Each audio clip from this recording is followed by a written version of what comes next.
நடைபெறும். தொடர்ந்து எங்களுக்கு ஆதரவு கொடுத்து வரீங்க.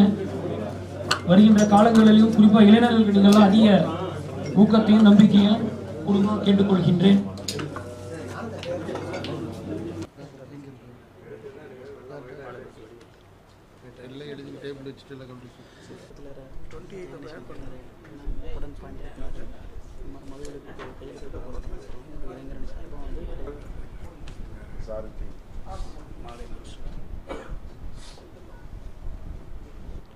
பூரண மதுவிலக்கை வலியுறுத்தி ஏற்கனவே தமிழகத்தில் உள்ள அனைத்து மாவட்டங்களிலும் கையெழுத்து இயக்கத்தை மூத்த முன்னணி தலைவர்கள் நடத்தி வருகின்றார்கள்.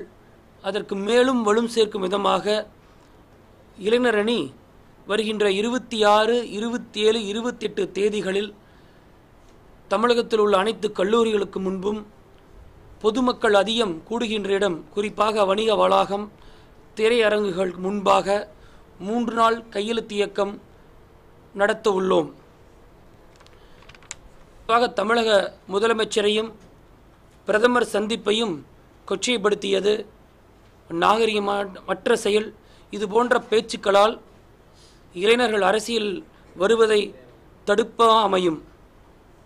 அவருடைய கருத்து தவறு என்பதற்காகத்தான் இன்று வரையிலும் அவருடைய கட்சியை சார்ந்த ஒரு தலைவராவது ஆதரவு கொடுத்திருப்பார். குறிப்பாக திரு சிதம்பரம் அவர்கள், தங்கபால் அவர்கள், திருநாக்கரசு அவர்கள், எவ்வளோ தலைவர் அந்த கட்சியில் இருக்காங்க. ஏன் அவர் ஒருவர் கூட ஆதரவாக கொடுக்க கிடையாது? எதிர்கட்சிகள்லாம் ஆதரவு கொடுக்கும்போது ஏன் அவருடைய கட்சிக்காரன் கொடுக்கலன்னா அப்படி கிடையாது. உட்கட்சி கிடையாது சார். குஷ்புவை தவிர வேறு யாராவது ஆதரவு கொடுத்தார்களா? யாருமே கிடையாது. அப்படின்னா அவருடைய செயல்பாடுகள் சரியில்லைன்னு தான் அர்த்தம்.